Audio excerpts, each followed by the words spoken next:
All right, hello and welcome. I'm Otis Landerholm. I'm the founding attorney here at Landerholm Immigration A.P.C, where we fight for your American dream. Thank you so much for joining me today.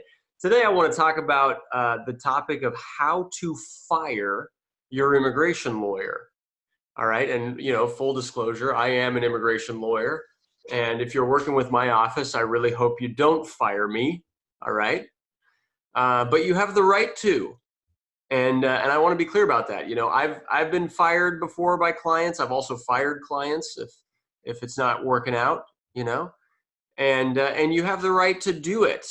And so if there's something that's not working for you in your working relationship with your lawyer, you really should do it, in my opinion, because you want to make sure that your relationship with your attorney is solid and is like as best as it can possibly be, so that you can maximize your chances of winning in your case.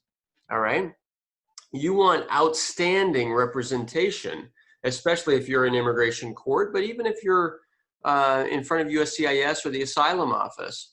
And so bottom line is, you do have the right to fire your immigration lawyer.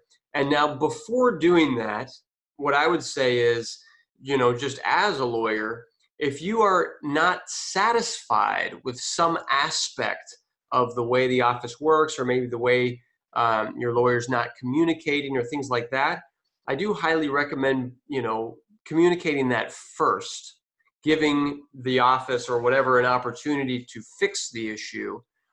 But if you see that they're not taking steps to fix the issue, or that it's just simply not working, then hey, you have the right to hire another lawyer and to fire your initial lawyer. So then, how do you do that? All right. There's basically two ways. The simplest way is to hire your next lawyer and have your next lawyer take care of it. In our office, we get this often. If a prior lawyer either messed up on a case, or wasn't communicating well, or or maybe just didn't quite know all the nuances of immigration law, then a client will come and say, "Hey, can you just help us to transfer the case to you?" And yeah, we can have the client sign an authorization form that allows us to request your file from your other lawyer. And we can prepare what we call a motion to substitute, which is a motion to substitute us as the attorneys of record on your case, and to no longer have the other attorney be your attorney of record. All right, so that's totally doable. The other option, though, if you don't hire your other lawyer now, but if you really do want to fire your current lawyer, is just put it in writing. Write a letter.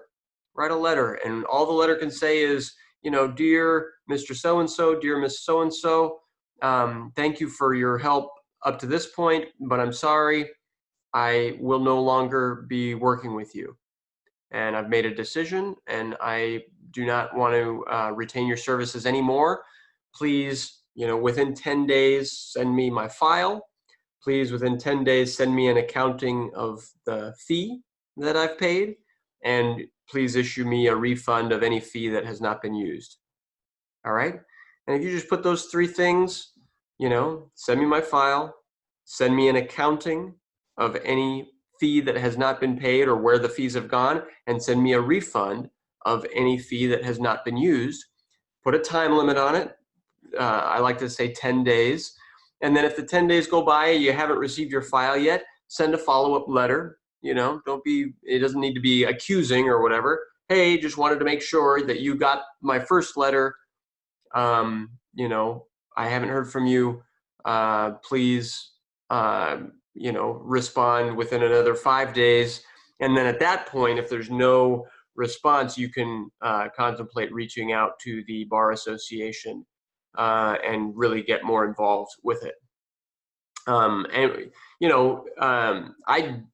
I wouldn't get the Bar Association involved unless there's some very egregious issue, because it's a waste of their time, and it's very I don't know. Uh, do it if you need to do that to protect you. Don't do it just out of spite. That's what I'll say. Reach out to the Bar Association if you really do need to do that to protect you and your rights and to get access to your file and things like that. Or if you really have been the victim of some kind of egregious either misconduct or just like very much negligence where your lawyer very much messed up on your case, then feel free to reach out to the bar. But otherwise, you don't have to reach out to the bar at all to just change your attorney or to fire your current attorney. All right? I hope that this video was helpful, and don't be embarrassed if you want to go through that process. All right? It's maybe a little bit uncomfortable to have that kind of confrontation, but don't be embarrassed. All right? This happens in business. This happens in life. And this does happen with the attorney-client relationship from time to time. And so don't be embarrassed. You have the absolute right to do it. And ultimately, you want to be working with an attorney who has a outstanding communication with you and who develops very strong, really a very strong relationship, working relationship, because that attorney-client relationship is like key to winning. And so thank you for watching this. I hope it was helpful. I'm Otis Landerholm, Landerholm Immigration A.P.C, where we fight for your American dream. If this video was useful at all, please subscribe to our channel or give us a thumbs up on YouTube and let Mr. Google know that, that it was useful content for you. Thanks again.